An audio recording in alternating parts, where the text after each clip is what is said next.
새 신자가 목양실에 들어왔습니다. 새 가족으로 등록했기 때문에 이제 저와 함께 만남을 가진 겁니다. 사실 그분은 초신자가 아니었습니다. 어쨌든 우리 교회에 등록을 했기 때문에 반갑고 기뻐서 여러 가지 물을 걸 묻고 한번 알아봤습니다. 혹시 전에 교회를 다니셨던 적이 있습니까? 이렇게 보니까 다녔던 적이 있더라고요. 그 전에 교회에서 세례도 받고 또 예배도 드리고 다 그랬다는 겁니다. 그런데 교회를 이렇게 옮겼어요. 그래서 그 이유가 뭘까요? 제가 물어봤더니만 세례도 받고 예배도 드렸는데 아무것도 달라진 게 없습니다. 그래서 좀 더 이번에 교회를 옮기면서 새롭게 무언가를 좀 해보고 세례도 다시 받고 예배도 한번 새롭게 드려보면서 내 자신이 한번 새로워지려고 이렇게 옮겨봤습니다. 이렇게 얘기를 하는 거예요. 그래서 가만히 다시 한번 제 자신이 생각을 깊이 해보게 됩니다. 무엇이 문제인가? 우리 신앙생활에 있어서 새롭게 하기 위해서 세례도 다시 받고 교회도 한번 옮겨보고 그러면 새로워질까? 여전히 우리는 종교와 중생의 차이를 잘 모르는 것 같습니다. 신앙생활과 교회 생활은 같은 것일까? 아니면 다른 것일까? 우리 현대인들이 이러한 여러 가지 혼돈 속에서 있는 것처럼 예수님 시대에도 종교의 혼란을 느낀 사람들이 사실은 꽤 있었습니다. 니고데모라 하는 이 바리새인이 이런 혼란을 겪고 있었습니다. 사실 이 바리새인의 뿌리는 대단합니다. 이 바리새인이 언제부터 시작되고 출발됐냐면은 다니엘과 그 세 친구 그 시대부터 출발한 것입니다. 어떻게 출발했냐면 이 유대인 청소년들이 포로로 이 바벨론에 가서 사는 동안에 바벨론 음식, 이게 우상 음식이죠. 바벨론 문화, 이거는 아주 종교의 타락한 부분과 밀접하게 연결되어 있죠. 또 바벨론 종교, 이건 완전 우상 숭배죠. 그 다음에 바벨론 왕, 이건 하나님 대신에 신으로 모시는 거죠. 이런 모든 걸 딱 거부합니다.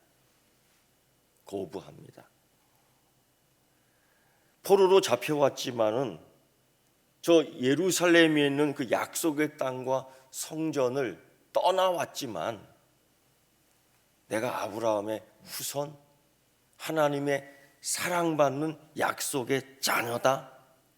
이 믿음, 이 하나님의 자녀라는 정체성 흔들리지 않고 잃어버리지 않기 위해서 모세오경의 율법을 꽉 잡고 있었습니다. 이거 흔들리면 죽는 거예요. 그러니까 바르게 서 있는 겁니다. 그때부터 이 바리새인이라는 게 시작된 겁니다. 대단한 거예요. 이거는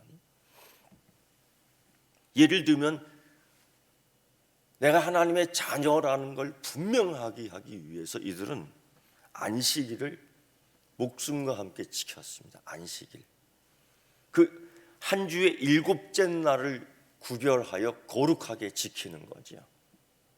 그리고 영을 새롭게 하는 거죠. 영을 새롭게. 이 율법을 제대로 지키기 위해서, 제대로 적용하기 위해서 나중에 이 바리새인들은 또 다른 랍비 금지 목록을 만듭니다. 이게 뭐냐면 이 안식일을 지키는데 어떤 규정을 만들어 놓죠. 그게 무려 그 규정만 24장이 넘어갈 정도로 300개 이상의 규정을 만들어 놓습니다.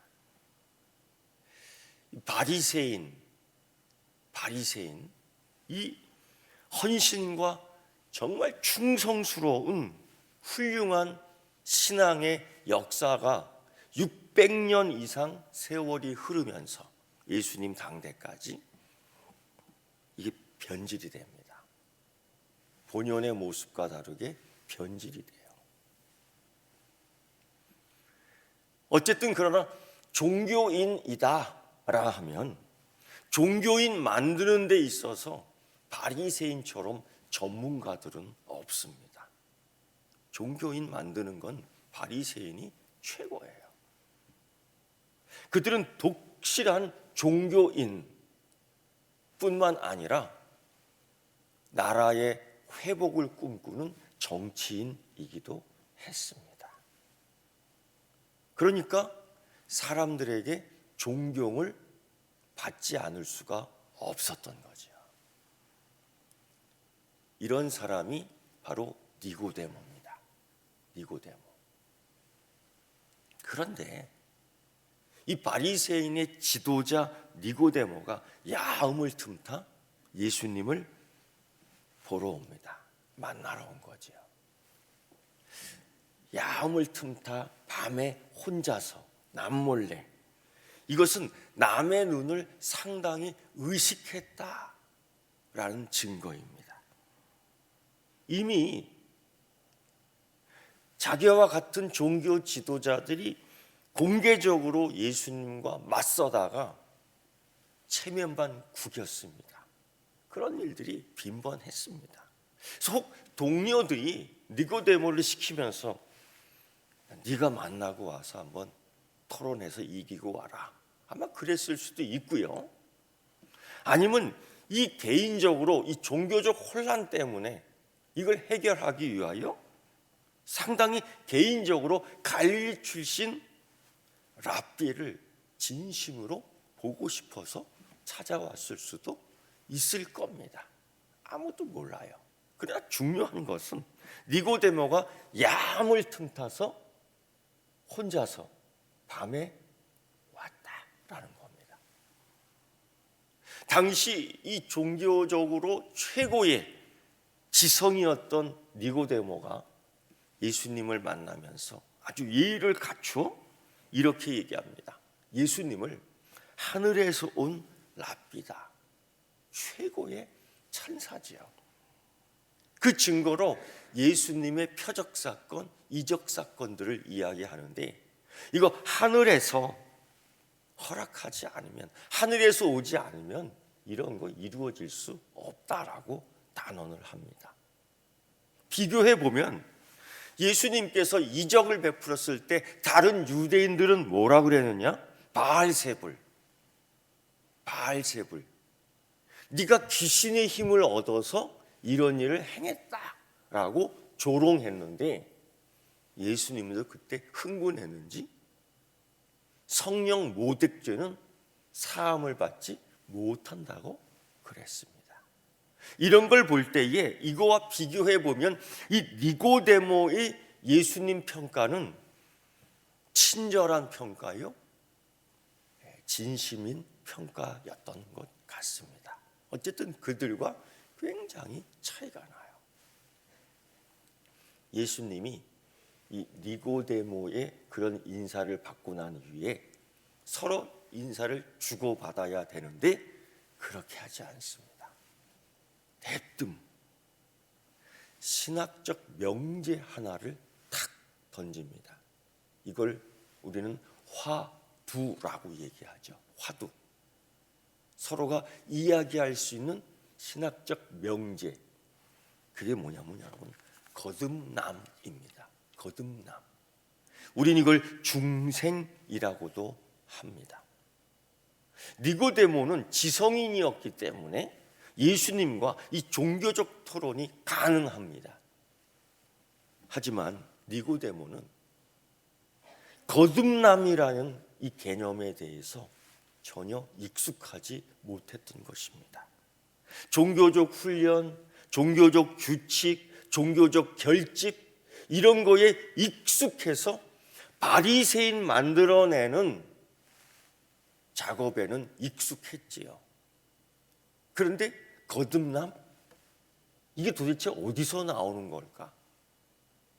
이건 어떤 훈련일까? 이건 어떤 규칙일까? 니고데모는 랍비로 지도자로서 지금까지 해왔던 종교 수업에 이 거듭남이라는 건 없었거든요. 당황스러운 거예요. 근데 여러분, 요한은 이미 1장 12절부터 13절의 말씀 속에서 거듭남에 대해서 이야기합니다. 이렇게 영접하는 자 곧 그 이름을 믿는 자들에게는 하나님의 자녀가 되는 권세를 주셨으니 이는 혈통으로나 육정으로나 사람의 뜻으로 나지 아니하고 오직 하나님께로서 난 자들이니라 라고 이야기해요. 여러분, 우리가 지금 여기 존재하는 방법 가운데 가장 익숙한 건 뭐냐? 출생입니다. 출생. 우리는 내 출생은 나의 힘과 능력으로 결정되는 것이 아니죠. 이 어린 아이의 출생은 남자와 아이의 두 사람의 결합을 통해서 하나님이 정하신 방법대로 육신을 입어 출생하게 되는 겁니다. 이게 우리의 존재의 방식이에요. 그러나 이것도 신생아가 스스로 탄생하는 것, 출생하는 걸 결정하는 게 아니죠. 이 출생의 비밀, 영적인 출생도 마찬가지입니다. 거듭남, 태어난다 다시, 이건 하나님이 하시는 일이지요. 이 거듭남의 비밀에 대해서 니고데모는 전혀 모르고 있었던 겁니다. 니고데모는 바리새인이면서 정치가입니다. 그래서 그가 바라는 소망은 보고 싶은 겁니다. 하나님 나라의 실현. 지금 이 자기 나라는 로마의 지저분한 속국이었습니다. 우리가 이 외정시대 때 일본의 지배를 당하는 것처럼 똑같았던 것이죠. 이 하나님 나라를 언제 회복하는가?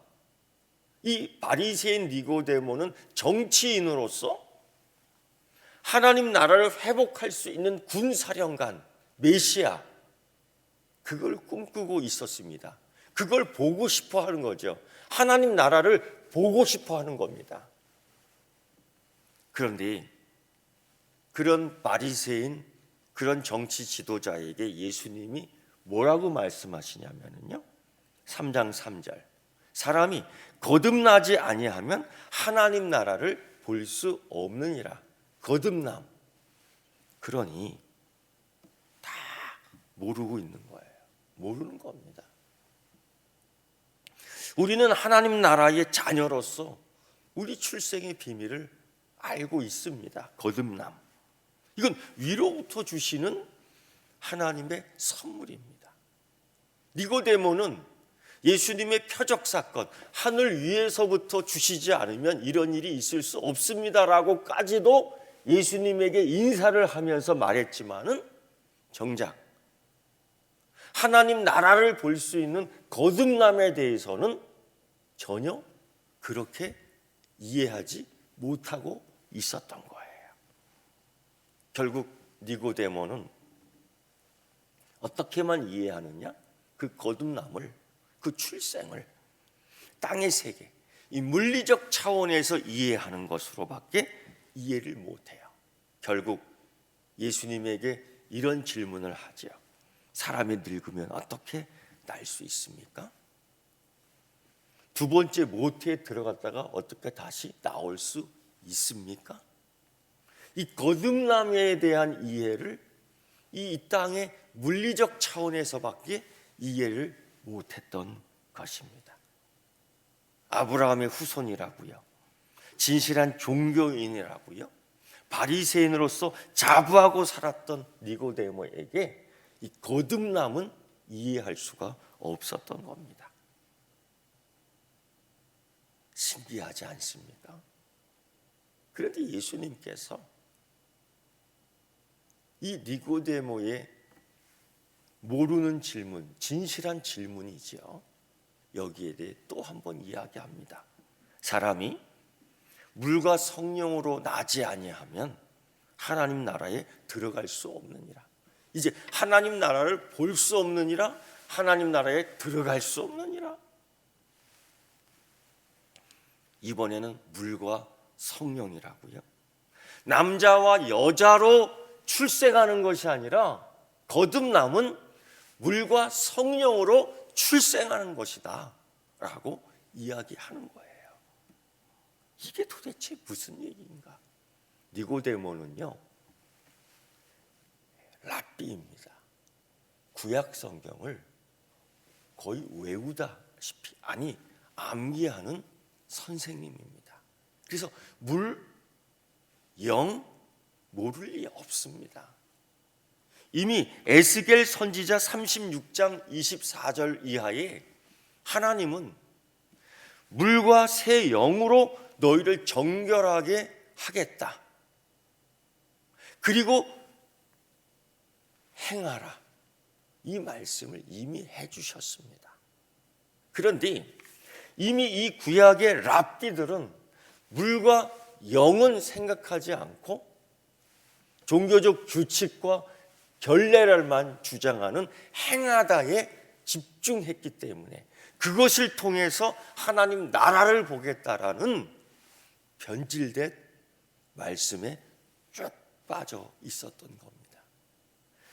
물과 영으로 새롭게 되는 출생의 비밀을 이미 말씀해 주셨음에도 불구하고 그들은 행하다,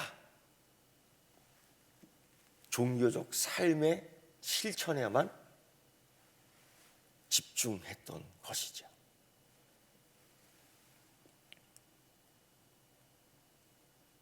자기들의 삶의 모습에, 자기들의 규칙과 결례에 계속 집중한다. 이건 무슨 뜻일까요?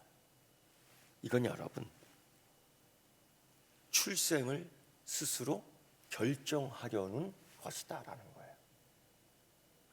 거듭남을, 영생을 스스로 결정하고 싶은 욕심이 있었던 겁니다. 그 시대에 거의 다 그랬어요. 그래서 여러분 기억합니까? 젊은 부자 관리, 그가 예수님께 찾아오면서 선한 선생이요, 내가 어떻게 해야지 영생을 얻을 수 있겠습니까? 똑같은 질문을 하는 거예요. 니고데모가 갖고 있었던 고민, 그도 갖고 있었습니다. 그러면서 뭐라고 얘기해요? 나는 태어나서부터 아브라함의 자손이고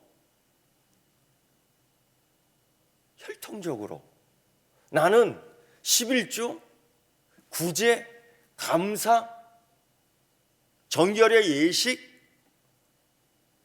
다 구구절절 예수님께 이야기하지 않습니까? 그 의식은 뭐냐? 거듭남을 내가 할 수 있다라는 거예요. 출생을 내가 좌우지할 수 있다라는 생각이에요. 이걸 니고데모나 그 젊은 부자 관원이나 유대인들이 다 갖고 있던 생각이에요. 결국 니고데모는 이렇게 답하지요. 어찌 그런 일이 있을 수 있습니까? 다른 말로 어떻게 거듭날 수 있습니까? 어떻게 중생할 수 있습니까? 이 질문이에요. 아마도 니고데모는 정말 거듭나고 싶어 했던 바리새인 가운데 최초의 인물이 아닐까 싶습니다. 이때 예수님께서는 니고데모에게 누구나 알 수 있는 유명한 일화를 이야기해줘요. 중생의 원리. 중생의 원리를 민수기 21장 4절 이하에 있는 말씀의 예화를 통해서 니고데모를 깨닫게 해줍니다. 그게 무슨 이야기냐? 모세가 광야에서 놋뱀을 든 거 있지 않습니까? 그 이야기를 일화를 이야기해 주면서 이렇게 얘기하죠. 모세가 광야에서 뱀을 든 것 같이 인자도 들려야 하리니, 여기에서 십자가 사건을 비유로 말씀해 준 겁니다.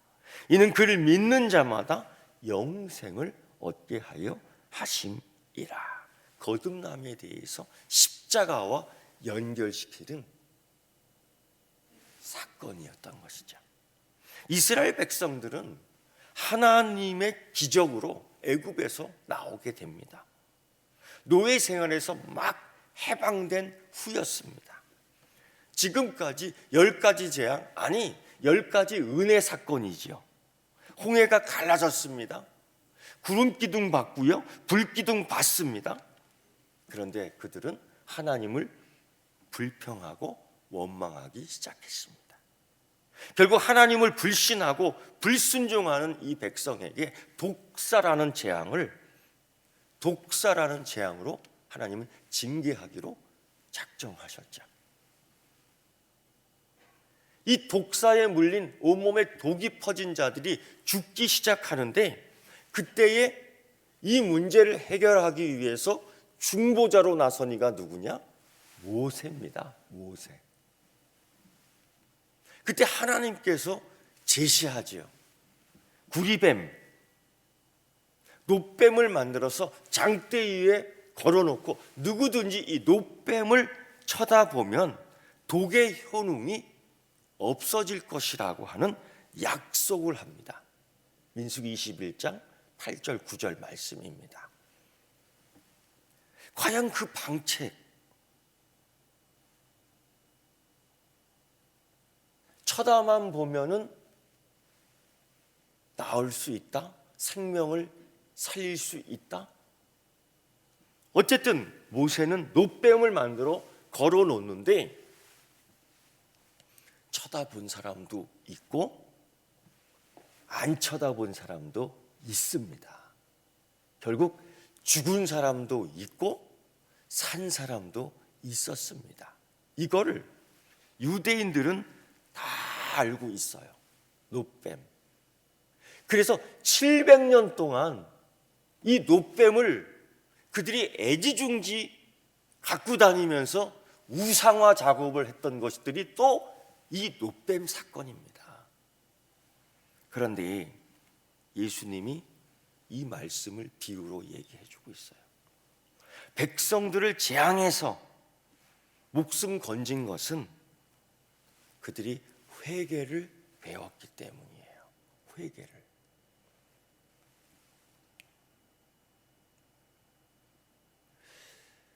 예수님께서 말씀하시는 것은 우리 자신의 죄와 잘못을 온전히 이해하고 인정하고 주님께 와서 치유받으면 이 악의 독이 사라진다는 것입니다.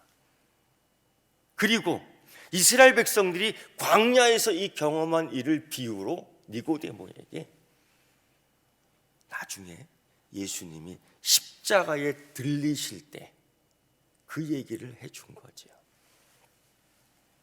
주님은 미리 니고데모에게 말씀해 주셨어요. 십자가 사건을. 그 이후에 이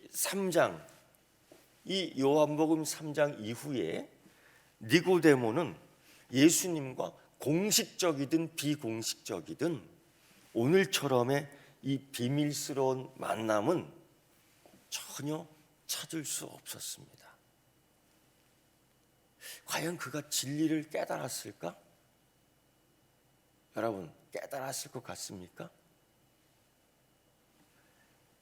그는 영생을 얻었을까?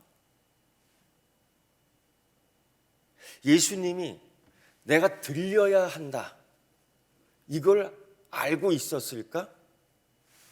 이건 아마 모르고 있었을 거예요.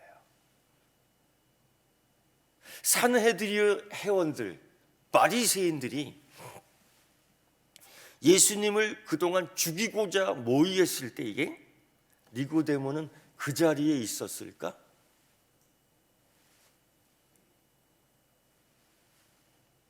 바리새인들이 유월절, 예수님의 마지막 유월절 때 예수님을 붙잡아 빌라도에게 밀어 넣습니다. 빌라도의 도살장에 밀어 넣습니다. 하나님의 어린 양을 밀어 넣습니다. 그런데 이 바리새인들은 유월절을 지키겠다고, 이 바리새인들 유월절을 지키겠다고 이방인을 만나지 않습니다. 자기는 유월절을 지키기 위해서, 거룩하기 위해서, 정결하기 위해서, 유월절 어린 양을 먹기 위해서 하나님의 어린 양을 붙잡아 이방인 빌라도의 뜰에 억지로 집어넣으면서조차도 빌라도를 가까이 하지 않습니다. 그때에 니고데모는 거기 옆에 있었을까? 이게 매우 개인적으로 궁금합니다. 니고데모는 어디에 있을까? 요한은 이때까지 니고데모에 대해서, 니고데모가 어디에 있는지를 이야기하지 않습니다. 그리고 나중 예수님이 십자가에 매달리고 죽으신 이후에 니고데모가 나옵니다. 요한복음 19장 38절 이하의 말씀을 보면은 예수님의 제자 아리마다 요셉이라고 정확하게 나옵니다. 그가 이도 유대인이죠. 그가 빌라도에게 가서 예수의 시체를 달라고 간구해서 그 시신을 만집니다. 유대인이라면 이 유월절 이방인 만나지 않습니다. 죽은 시신, 시체 부정하다고 만지지 않습니다. 그런데 예수님의 제자 아리마대 사람 요셉이 빌라도를 만나, 이방인을 만나 시신을 받습니다. 그때 함께한 자가 누구냐? 니고데모입니다.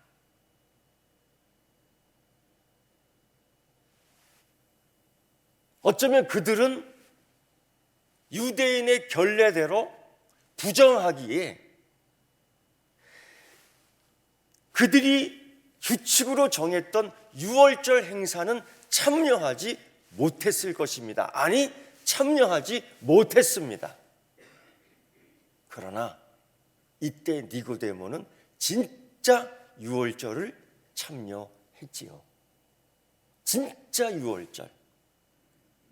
하나님의 어린 양, 핏값으로 뿌린 어린 양, 죽은 어린 양을 품에 안고 모략, 침략, 예수님의 염을 한 거예요. 그림자 유월절이 아니라 진짜 유월절을 이 니고데모는 행했던 겁니다. 그때서야 예수님이 들려야 한다라는 것을 깨닫게 된 거지요. 구리뱀을 쳐다본 것처럼 십자가에 들리신 예수님을 쳐다봤던 겁니다. 그때는 밤에 몰래 예수님을 찾아왔지만 지금은 낮에 십자가를 만났습니다. 여러분, 십자가 바로 그겁니다. 십자가 바로 그겁니다. 니고데모의 십자가, 하나님 어린 양의 십자가를 낮에 만났던 겁니다. 이러한 은혜가 여러분에게도 있기를 축원합니다. 다 같이 기도하겠습니다.